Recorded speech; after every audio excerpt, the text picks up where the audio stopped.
You're listening to The Football Coaching Life, a podcast brought to you by Football Coaches Australia and Making Media the Podcast Professionals.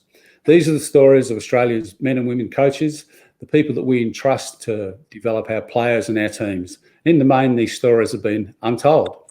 So sit back, listen, and today we get to have the honour of having a chat with Stevie Corica, the head coach, manager. What do we call you, Stevie? He's got head coach on the screen. Are you a manager or you're a head coach? Fine, mate. Head coach is fine, guys. That's it. Don't care what they call you. Keep paying the wages and bringing on those championships. Well, let's introduce you properly, mate. Stevie had a fantastic professional career. Started playing as a junior in Innisfail United up in just south of Cairns, I believe. And then went to the AIS in Canberra, worked with Ronnie Smith and at the AIS. On to Marconi, where he won a championship in the NSL, then across to Leicester, played at Leicester City, Wolves, in San Frecce and Hiroshima, which I assume was with Eddie Thompson, and then back to the UK with Walsall before finishing his career with Sydney FC. Almost 500 professional games there, a remarkable career across 20 years, Steve, which is fantastic. And then into coaching, which is all of that coaching, as far as I can ascertain, has been at Sydney FC, initially with the youth team, as an assistant with the youth team, to the first team, and now very, very successfully, of course, with the first team. So welcome, Steve Corica. Thank you very much, Gary. That was very nice of you. Can I? This is not about your playing career, but you can't help do this without a couple of questions. You went to the AIS when you were 17. How did a young kid from a place like Innisfail get on the AIS radar, and how did that come about? Yeah, that was obviously crazy times. I was playing for Queensland in the state titles, and I think Ronnie Smith was watching it, and I obviously got a phone call then from Ron to see whether I wanted to come down. Obviously, a long way away from Innisfail, which is a very small place in North Queensland. So, and a big move at the age of 16 as well. From obviously my mum and dad let me to go. And I decided it was the best thing, and they decided it was the best thing for me, which it really was. It was an eye opener. Obviously, going to Canberra, going from the climate in North Queensland to winter in Canberra is a big difference. But that was pretty much the start of my learning experience, I think, my football experience. Interesting in pondering some of your history in this, that you would have bumped into Robbie Stanton, your current assistant at the AIS as well, yeah? We were there together, Robbie, yeah. I was with two different lots of, I was sort of halfway in between the older group, and then the younger group came in after they left, obviously. So, Robbie was in the older group when I first got there. So, we worked, obviously, we played together at the AIS, and now obviously working again together, which has been great. Yeah, it certainly has, an incredible success, which we'll get to. One other thing that I don't think I've ever asked you, where did the nickname Bimby come from? Is that an AIS acquisition? It is actually from that long ago. I think George Soros was the one that gave it to me. He was there, obviously, at the AIS. At the time, I had quite goopy hair, and they say I look like the guy from La Bamba, Richie Valens. So from La Bamba, it got short to La Bimby, and then it just got cut short to Bimby. So he gave me that nickname like when I was 16 years old, and to be honest, some of the boys still call me that now while I'm coaching, and it's a bit embarrassing that they're calling me Bimby while I'm coaching. But that's the way it's stuck with me, and that's how nicknames get stuck, I suppose. Yeah, indeed. Stevie, you had an incredible professional playing career that went over 20 years. I also noticed on your journey that at Wolves you played with Muskie and Carl Robinson. Is that the Carl Robinson that's currently at West Sydney Wanderers? Correct, yeah. Obviously Muskie I was there. I think Carl was there actually when I got there. Muskie come after maybe one or 2 years. Robbie Keane was a young player at the time as well. He only just got there as well. He was a 17-year-old at the time, and you could see some obviously some special moments that he had, and he went on to have a fantastic career. But yeah, they were both there. Carl Robinson, we actually lived not far from each other. Me, Muskie, and him, and Robbie Keane, all in the same area, which we spent a lot of time together, being around the same age, and it was a great time actually. That was. Yeah, I'm sure. Steve, would you, if you roll your mind back, you reckon you could have predicted at that time that the three of you might end up as managers in professional football? It's tough to say back then when I think I was 23 when I went to Wolves. So, you don't really think about it at that time. And, Carl and Robbie Keane were 17 at the time, I think 17, 18. So, yeah, we probably didn't. I didn't think about it really. Muskie, he's always been a great leader. So, yeah, maybe thought he would have went into coaching. But, at that back at that time, you weren't really thinking about it. You were just thinking about having a good time together and obviously trying to win games for Wolves. The important thing, pays the bills. Yeah. Yes. So how did you get into coaching? I know you rolled from finishing playing at Sydney FC, but was there a preparation to the beginning of your coaching career prior to you finishing playing? Yeah, definitely. I played till I was 37, Gary. So leading up to that, I knew then, I wanted to go into coaching. So I started to prepare myself. I did all my coaching badges and just try to prepare myself ready. So when obviously I retired, that I could step in. I obviously spoke to the club here, and I knew then I was going to do the youth team the first year. Basically my role was youth team coach and maybe the second assistant back then, I think it was. Yeah. So I did the youth team coach for the 1 year, and then I become obviously the assistant after that. And then I did another. I think when Frank Farina took over as well, I took over the youth team that year. But other than that, I've been obviously the assistant coach for a long time now, and then head coach this is actually my 4th year now, I think, as head coach. So it's gone pretty quick. I'm sure it has, and I mean, if you think about it, it's whatever that is, a 6-7 year apprenticeship. Learning the craft. Do you think that's been an absolute blessing, particularly when you've done that at the club with Sydney FC, at the one club? Yeah, I think I saw a few coaches as an assistant coach. I think when you're playing, you don't see what goes on in the background, what the coaches do and stuff like that, all the amount of preparing they do for training and for games. And I think especially now there's so much more analysis into the game, stats, video analysis to be done. And we do a lot of that. So there's a lot of work to be done. So, but as an assistant, I saw quite a few coaches come and go, and, you learn from all of them. You take little bits from each one.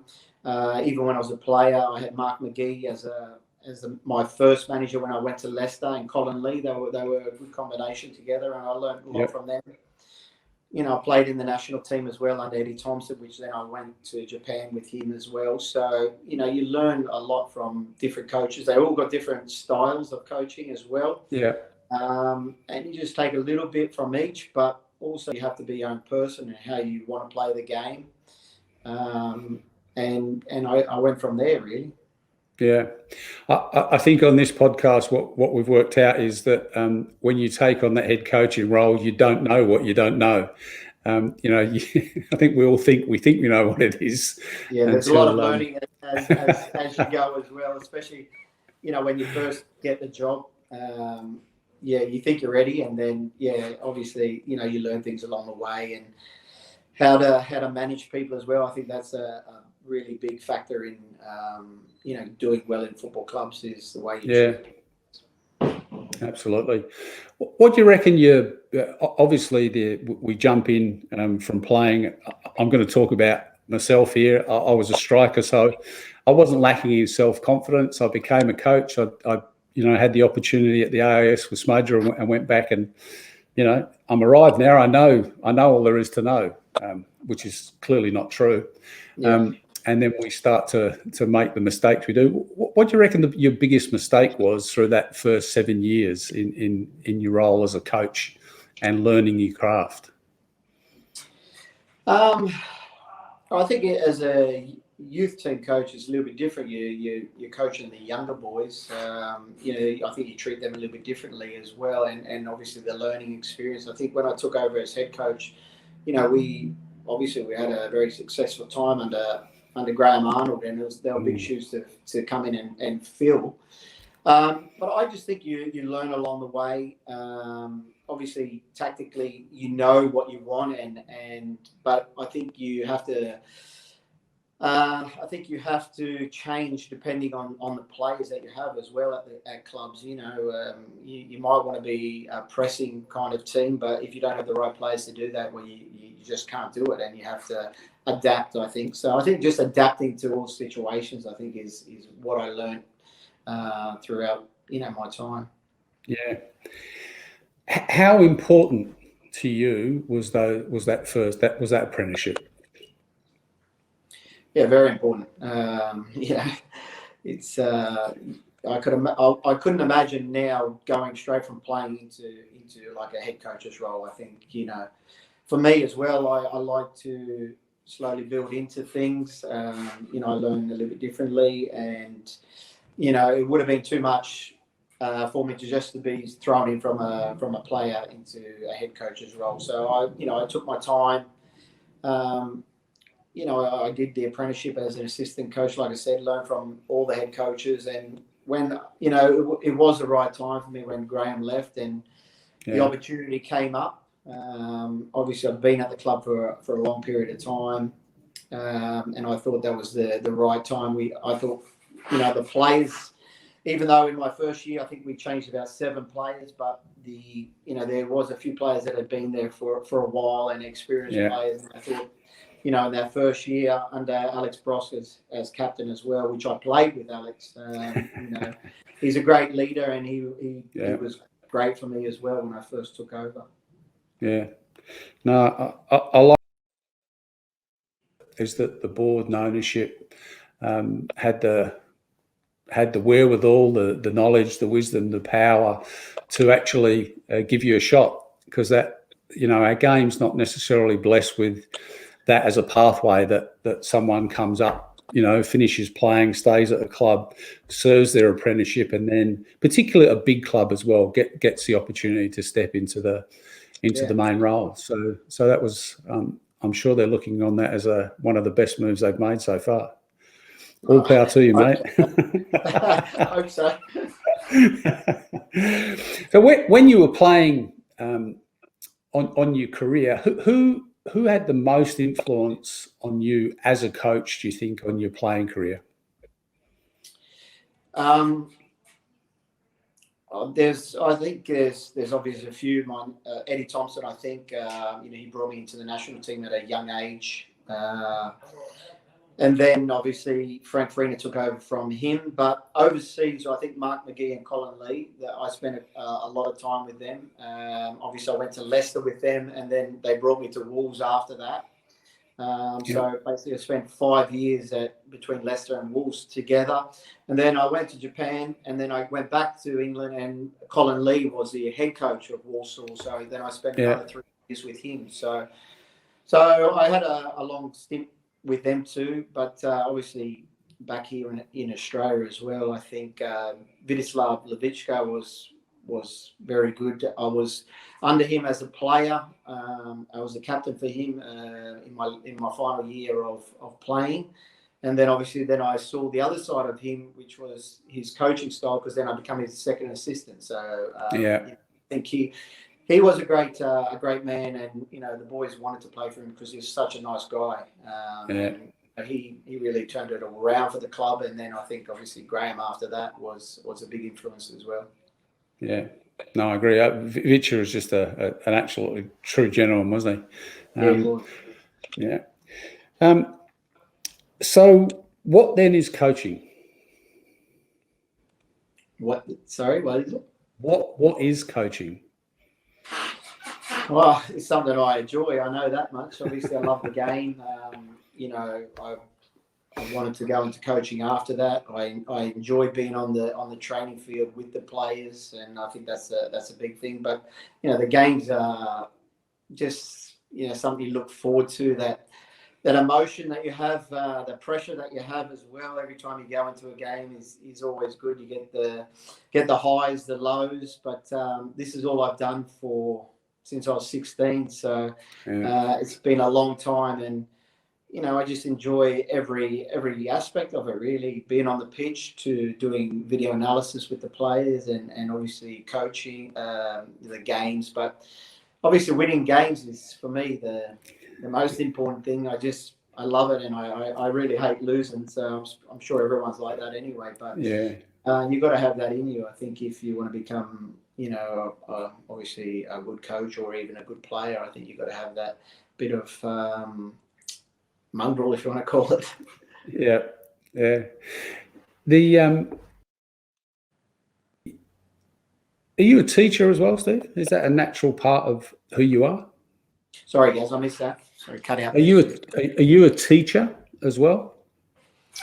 I think I've learnt to become a teacher. I think, as I was a player, especially in my final years of playing, I think, you see the younger boys coming through and you try and do your best to help them to become a good professional and learn the ropes as well. So I think, towards the end of my career, I think I was. Early in my career, I would say no, because, I was quite quiet and just wanted to do my job training and then go home and just prepare myself for games. But I think the older I got, the more I took that on board. And obviously then once I got into coaching, well, then that's the natural thing to do.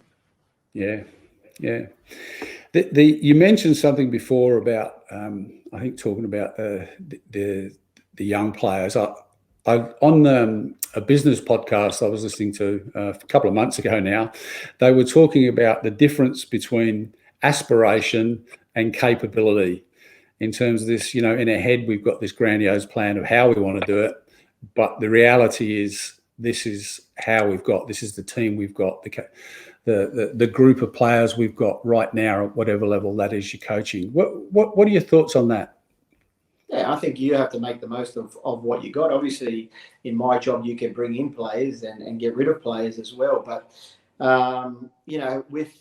with the salary cap is difficult as well. It's not a lot of money to get that amount of players that we need. Obviously, you get the marquees outside of that. But I think what we've obviously tried to do, and this year has been no different, we've kept the majority of the team together. Obviously, we replaced 4 or 5 players to bring in fresh players and to bring that little bit of competition as well for places. And fresh faces is always good each year. My first year, I brought in 7 new players, and we sort of gone from there really. But I always like to keep, and especially when they're doing well, to reward them as well, to sign longer contracts and when we've won a couple of grand finals and a premiership, and you reward them for doing that, and you trust them as well. So last year we missed out. We were close, but we didn't get any trophies. So this year is going to be an important year for all of us. Do you think there's a belief that in football, I think in sport in general, that when you're winning, you're not always learning, because winning can sometimes, paper over the cracks. And that when you don't win, there's learning opportunities, because you tend to look back and review and a little bit more often. Do you think was last year a learning year, a better learning year? Was there more learning? Do you think that's true? Yeah, well, obviously, I think you're right with that, though. When you're winning, obviously, it does, things do creep through. You just get used to winning, and you carry on in that in that way. But like I said, if you're talking about video analysis and that, we look at every game whether we win or lose. But I think you do learn more from when you lose, and obviously there's the motivation as well that we've had players that have been here for a long time, and I've been here for a long time, and you've got to have the motivation to be better each season and to work hard, and it doesn't matter whether you're 36, 37 or 19, you want to improve and you want to get better. So that's the way we look at it here. But it's obviously without winning anything last year, it was we went very close, obviously grand final and finishing second again, only 2 points behind Melbourne City, who had a fantastic year. But we obviously want to win trophies here, and that will be the goal again this season once the FFA Cup starts again. Yeah. Steve, it's fair. We worked together for about 10 or 11 months, I think, and the club was going through a fairly significant period of change. Arnie came in, a whole bunch of things changed.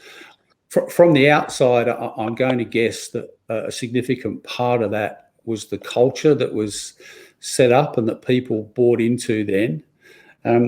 I heard you make a comment, I can't remember exactly where, but it went something like, experienced players drive the culture of the club.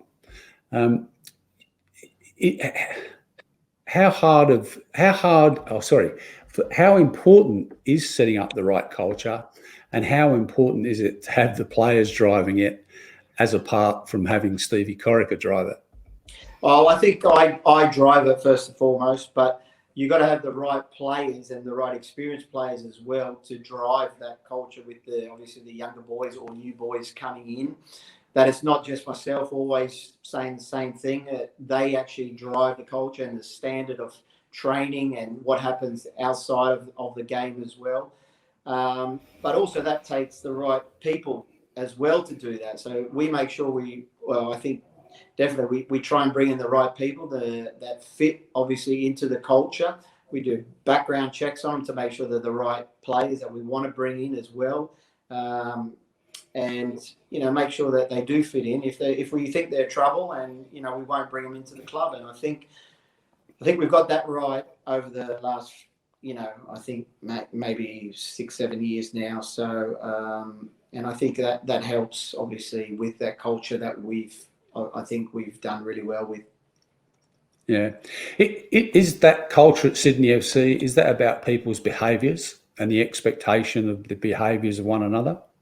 Yeah, definitely that. I think they know when they come to the club what we want. We want to win trophies. We want to, compete in every competition and try and win a trophy. And I think players know that when they come here, that that's the standard that we set from the moment they come in. And also, that it's just about being a good professional and trying to improve on what they've done in the past. We try and make them a better player, and if we can do that, and we get more out of them than what their last club did, I think that's a win. Yeah.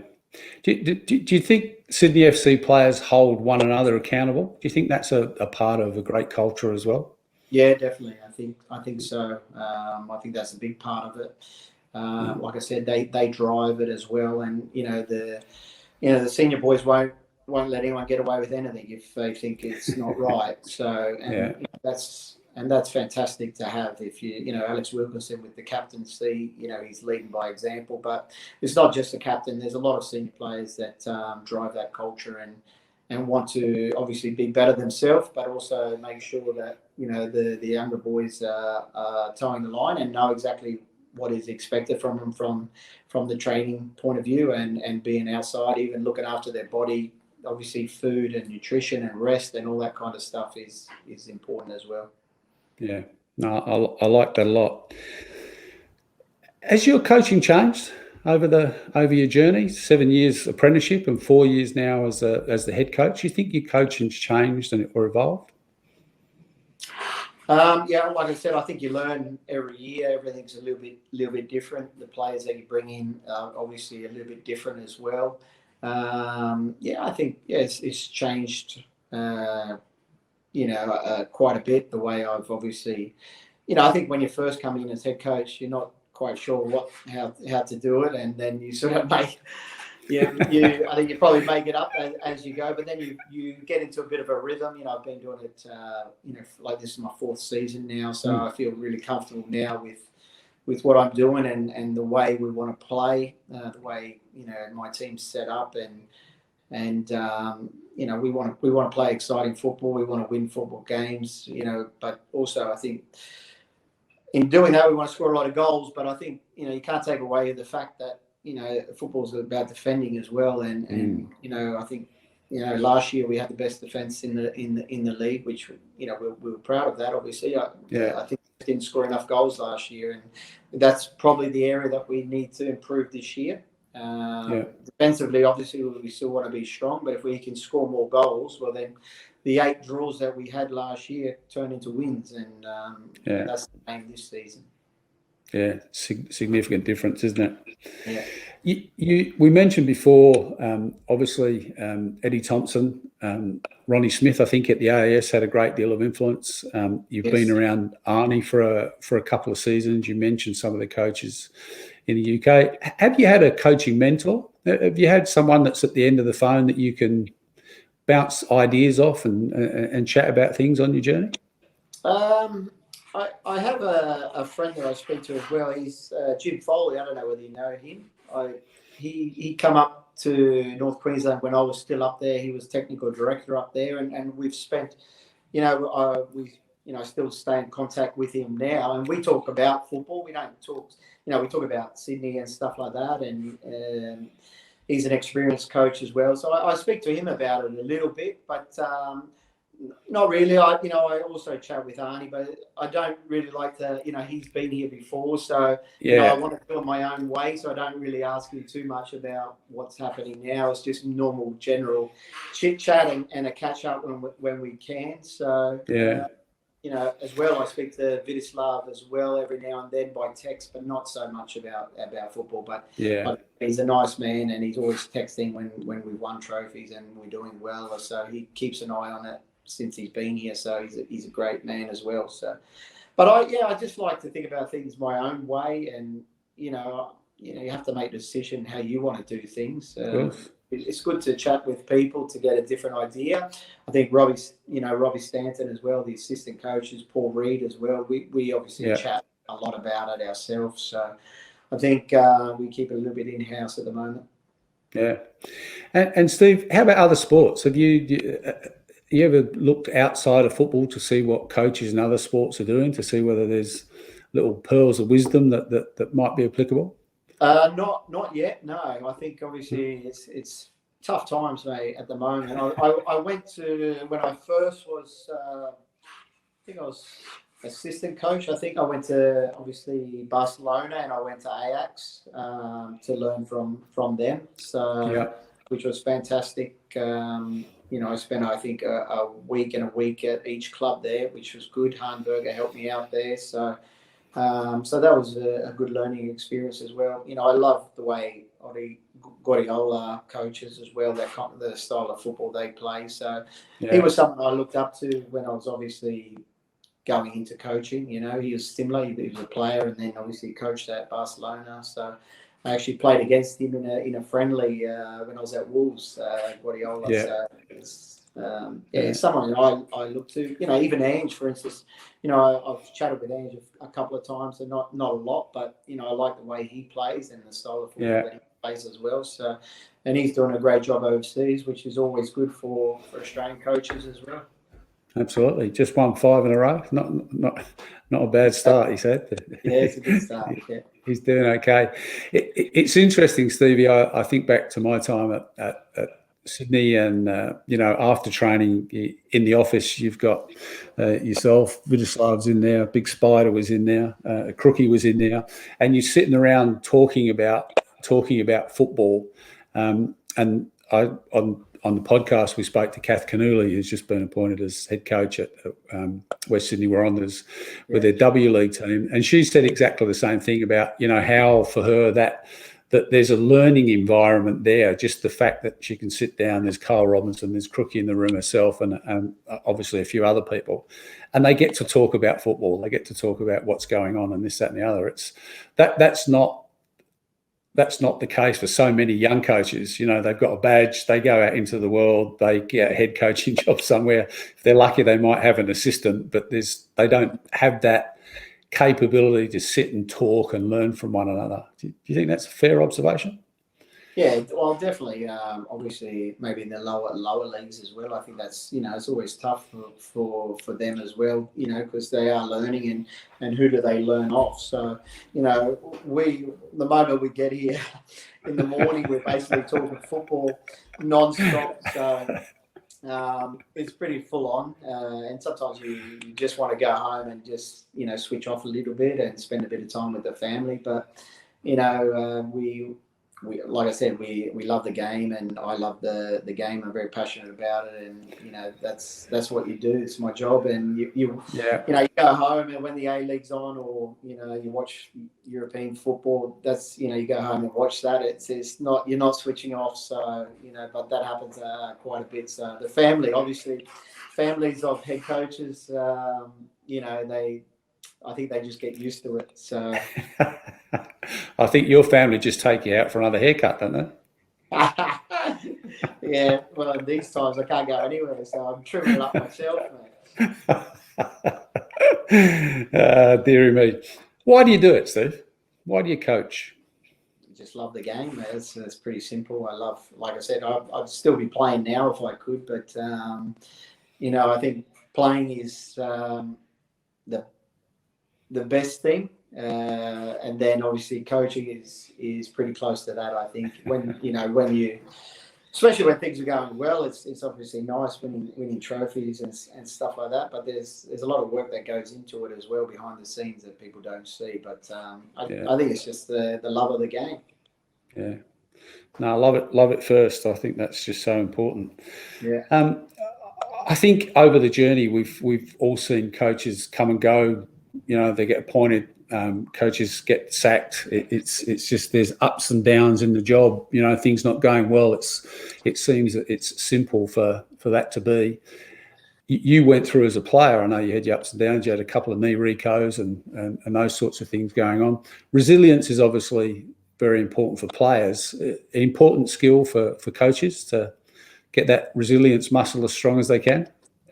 Definitely, probably more so as a coach. Obviously, I think everyone has their say and what they want, obviously, for the club to play, and what everyone's a coach, mate. They all have their say. And I think with social media these days, it's even worse. So I think you have to be resilient in anything you do, but you also got to believe in what you're doing, and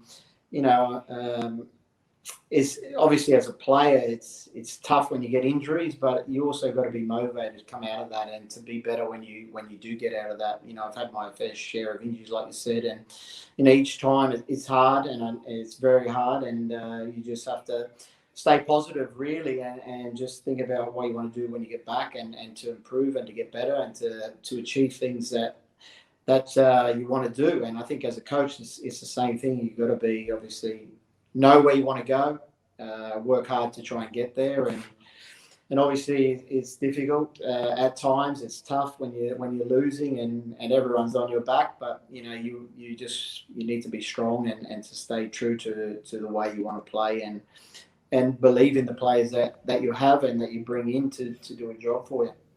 Yeah, no, I like that. That's great. Stevie, you've had incredible success. You obviously won a championship. I think working with the U team was your first one, and now 2 championships with Sydney FC and a premiership, and 3 grand finals in a row. Unfortunately, you didn't win the 3rd one. It's been quite a remarkable start in terms of success. And I'm going to have to assume you enjoy all of that. But outside of winning the grand finals, what have been some of your most enjoyable moments as a coach? I think just a lot of things, obviously. I think I really enjoy on the training pitch, obviously, trying to make the players better. Like I said, doesn't matter whether they're old or young players, but you do get a good feeling when you bring a young through a young player. I think Joel King's probably a good case there. He's the last 2-3 years he's obviously taken over from Michael Zulo, where he's obviously had injuries, but you've just seen him grow from strength to strength, and to see him play in the Olympics now, which is it's obviously nice to have that feeling that you've been part of his journey along the way.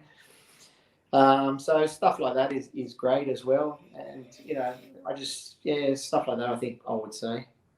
Yeah. How about some of the valuable lessons you've learned already on your journey?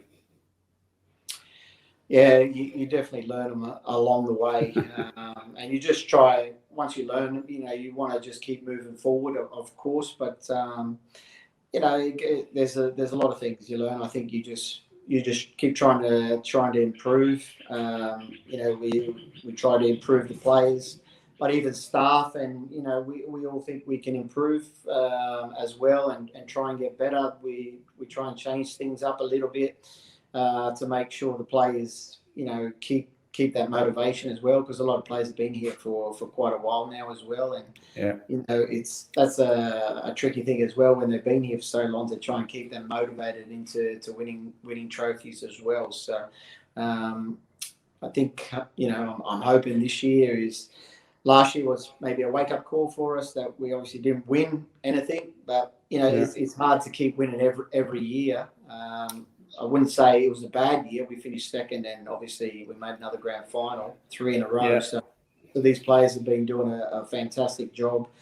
And like I said before, I have a lot of respect for the players, and for what they do. I've been there, done that, and it's difficult, to done what they've done. And obviously, since I've been here, anyway, it's been a real achievement on the players that have been here. So, but we want to keep improving and getting better, and keep winning.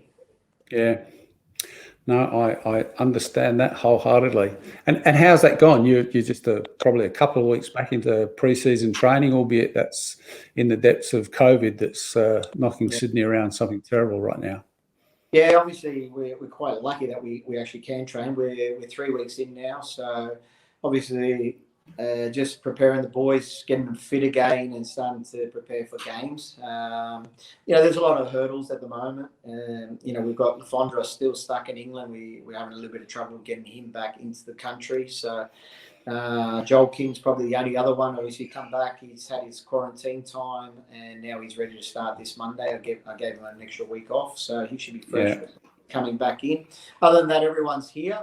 New boys have settled in really well, and I think will give us something a little bit different as well. The players that have come in, competition for places is looking really good at the moment. Obviously, we haven't started playing any games yet, and it's just, I suppose the difficult part for us, everyone really at the club, is just knowing when the next game is. So we're training really at the moment for no real side of when we're going to be playing next. So obviously the pre-season is to get the boys fit and stuff like that. But normally by now we would start, looking at playing games, and it's difficult at the moment with obviously the COVID situation. The numbers have increased. Everyone's in lockdown. I suppose the good thing about it is that we're still allowed to train at the moment, so which is really good, obviously for us, the staff and players as well. No, absolutely. We've got a few boys as well that obviously can't come to training because they're in the LGA areas, which are affected. We've got one player and 2 coaches, actually. Robbie Stan is one of them. So we haven't seen him for 3 weeks, and that's hard for them as well, obviously, knowing that we're at training and they can't come in because they're in the affected LGAs, which is tough. Yeah. So Zoom's getting a good workout, I'm guessing. Try and keep him informed as we go along. Yeah, that's it. Stevie, you obviously know Muskie well. You played with him. He's had a tough time initially at Belgium, and now has bounced back in Japan and started off like a house on fire. Ange has gone to Celtic, one of the biggest football brands in the world, and again, after a couple of slow starts, has had 5 wins in a row. They're Aussie coaches that are doing well overseas. Is that something that one makes you proud, and 2 makes you start to think about possible opportunities? And I know that you're focused with Sydney FC right now, but down the track as it go, well, why can't I coach in the Premier League or the J League or League One or whatever? I get asked that a lot, Gary, actually, when I'm obviously coaching. So, like I said, I have one year left here at the moment at Sydney FC. I do really love coaching here, and I'd like to stay longer. But you do think about, obviously, coaches like that, Ange and Muskie. Muskie really well. And to see them doing well overseas, it's only good for Australian coaches. I am proud of both of them, really. And it's good to see. And Muskie, like you said, he didn't last too long in Belgium, but he's come back strong in Japan now and started really well there. I think he's had 3 wins at Yokohama there, so that's great. Yeah. And there's a different culture for him there too in Japan. So, I played in Japan. I really liked Japan. The 2 years I spent there as a player, I like the culture. I like the football that they play there. And you never know down the track what happens. But I do have aspirations to go and coach overseas. I don't know exactly when that's going to happen, but I really obviously appreciate the time that I've spent at Sydney FC, and like I said, I've got another year to try and do my best and trying to win more trophies, and then we'll see after that when I speak to the club what they want to do, and obviously what I want to do as well. Good on you. On the downhill run here, final question for you. If you had one piece of wisdom you could give to coaches in general, young coaches, old coaches, coaches in the middle, one piece of wisdom that you could offer up, what would that be? I would say just to be yourself. You know exactly the way you want to play, the style of football. You have to be strong, obviously, when you do get setbacks, but just to believe in what you're doing and to stay strong and to continue on your path and keep believing in what you're doing and the style of football that you want to play. I think Ange is probably a great believer in that. I think he's got a style of football that he wants to play, and it takes time for some teams to get used to it. And when they do get used to it and you start doing really well, people start to appreciate it. I think that's something I've pretty much taken as well in my career. Good on you, Stevie. That's a fantastic place for us to finish today. So thanks very much, Steve Corica. Thanks, guys. You've been listening to The Football Coaching Life, a podcast brought to you by Football Coaches Australia and Making Media, the podcast professionals. If you've enjoyed today's chat with Steve, if you'd like to find out more about Football Coaches Australia, buy a membership, renew a membership, just get a bit more information about coaching, go to footballcoachesAus.org.au. Have a great day.